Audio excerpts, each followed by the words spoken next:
How well can you understand native speakers? Well, let's find out because today you're going to test your listening skills of real English, of fast English.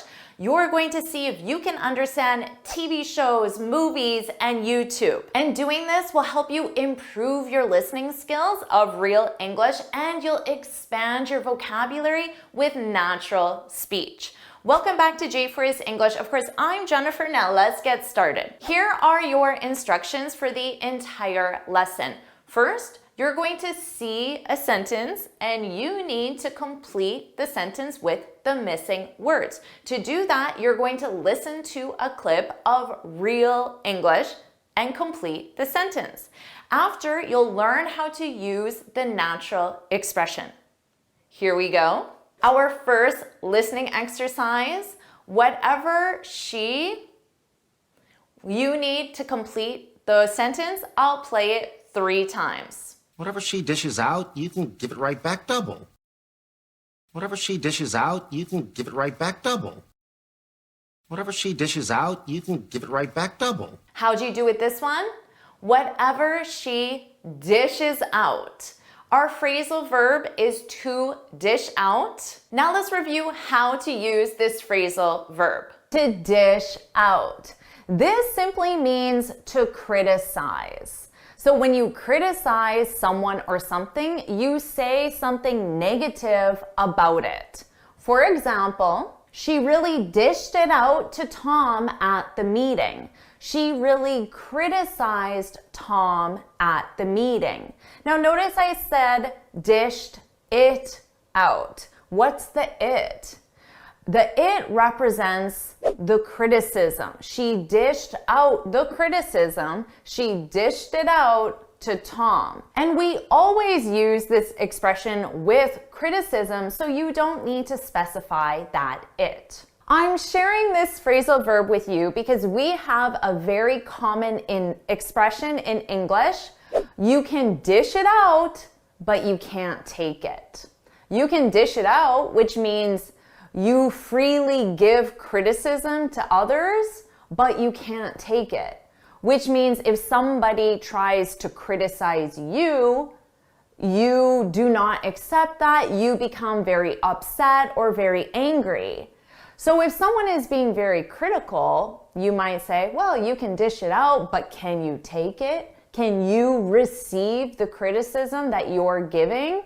It's a way to remind someone that maybe you shouldn't criticize others. You can dish it out, but you can't take it. Amazing job. Now pay close attention because at the end of this lesson, I'm going to quiz you to make sure you really know how to use these phrasal verbs. Let's do this listening exercise again. Here's your sentence, and you need to complete the sentence. I'll play it 3 times. We're all just muddling through, aren't we? We're all just muddling through, aren't we? We're all just muddling through, aren't we? How'd you do with this one? We're all just muddling through. Let's learn how to use to muddle through. This is when you do or achieve something accidentally without a specific plan. For example, I muddled through making the cake. So maybe I had no idea how to make this cake. I didn't know the procedure. I didn't feel prepared. I muddled through making the cake, but it was actually quite delicious. So sometimes when you muddle through something, the result isn't very positive because you don't actually have a plan.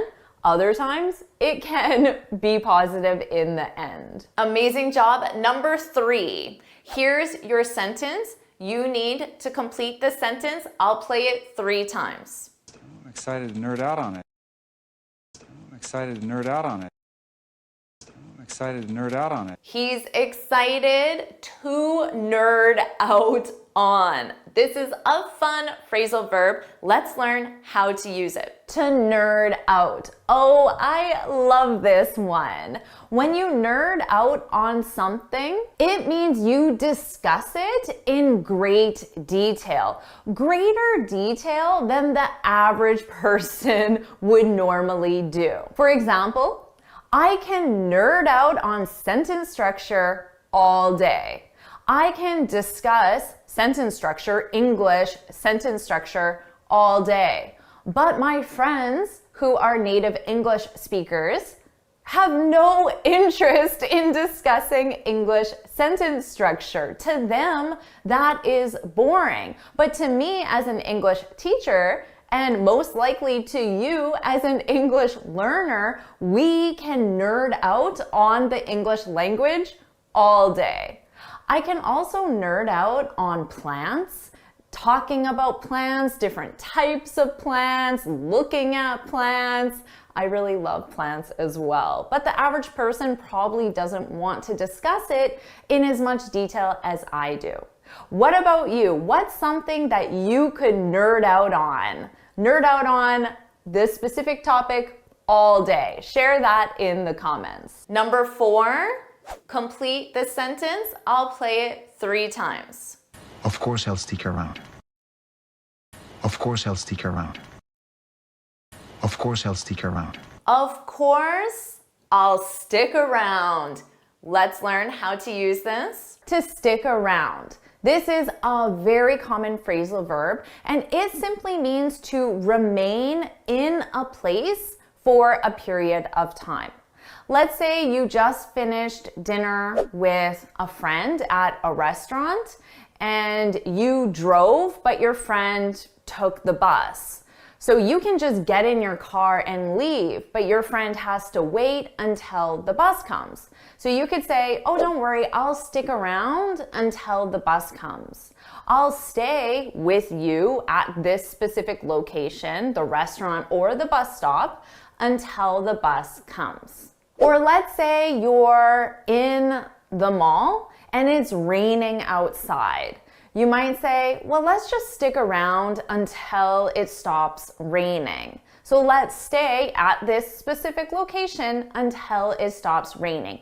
You'll absolutely use this in your daily speech and hear native speakers using this one all the time. Number 5, I'll play it 3 times. Wash up for dinner, guys. Wash up for dinner, guys. Wash up for dinner, guys. Did you get this one? Wash up for dinner. Let's review this phrasal verb. To wash up.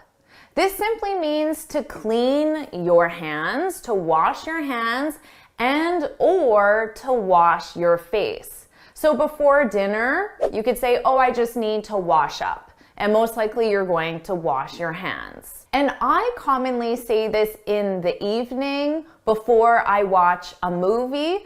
I could say to my husband, oh, just give me 5 minutes to wash up before we start the movie.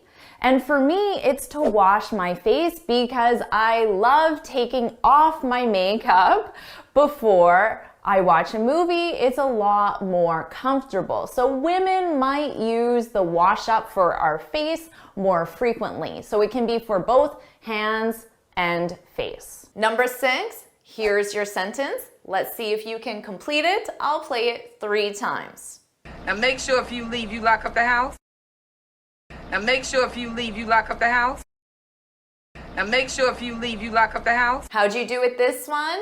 Now make sure if you leave, you lock up the house. Very good advice. Let's review this one.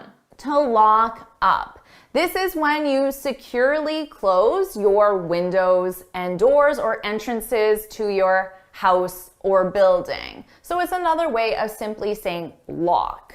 For example, make sure you lock up before bed.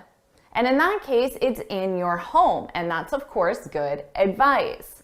But if you work in a building, someone is likely responsible for locking up at the end of the workday. So one person might be responsible for making sure that all the entrances to that building are securely closed or locked. So for example, Sally is responsible for locking up. Number 7, we're going to review one of my favorite TV shows, Parks and Rec. Let's see if you can complete this sentence. And while he was yammering on about whatever. And while he was yammering on about whatever. And while he was yammering on about whatever. How'd you do with this one? And while he was yammering on. Let's review this. To yammer on. This is when you talk continuously in an annoying way. For example, I ran into Kate at the mall and she yammered on for hours and I missed my bus. So I ran into Kate. I saw Kate, but I wasn't expecting to see her. I saw her accidentally. I ran into Kate at the mall and she yammered on, oh, hi, Jennifer. I'd love to tell you about my vacation. And then 10 minutes later, she's still talking about her vacation and she doesn't realize that I'm not that interested in her vacation, or I'm just busy and need to leave. To yammer on. Number 8, they've been, let's listen 3 times. They've been mouthing off to me. They've been mouthing off to me. They've been mouthing off to me. Did you get this one? They've been mouthing off to me. Oh no. Let's review this one. To mouth off. When you mouth off to someone, you speak to that person in a disrespectful way or in an angry way. So this is something that kids, especially teenagers, do to their parents. And when I was a teenager, if I mouthed off to my parents, I would be grounded. When you're grounded, this means that certain privileges are taken away from you. So if you're grounded, maybe you can't go to the movies with your friends, you can't use the car, you can't use the computer, privileges you would normally have in the house. You're grounded. You're grounded.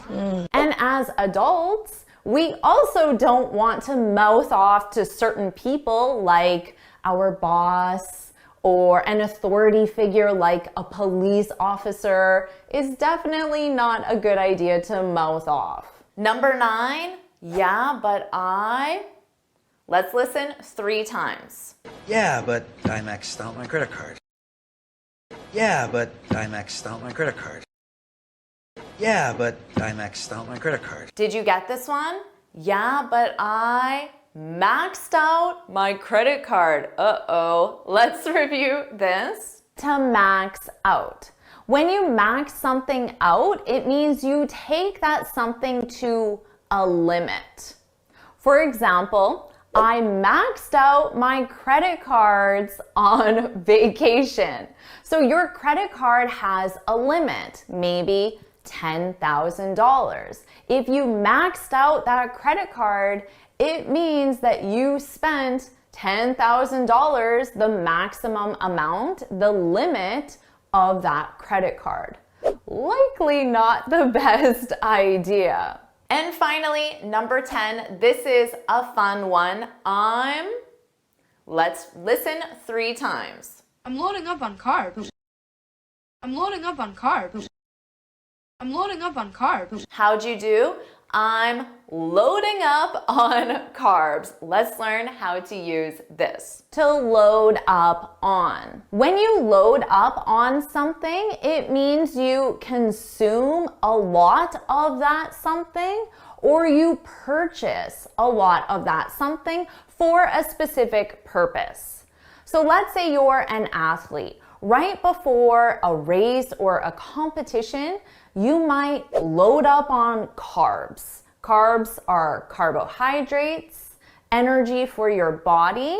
So you want to consume a lot of carbs. Jim loaded up on carbs before the race. Or you could say we loaded up on toilet paper Because it was on sale. So we purchased a large amount of toilet paper because it was on sale. So now you have 10 new phrasal verbs, plus you've improved your listening skills of real English. So are you ready for your quiz? Here are the questions. Hit pause, take as much time as you need, and when you're ready for the answers, hit play.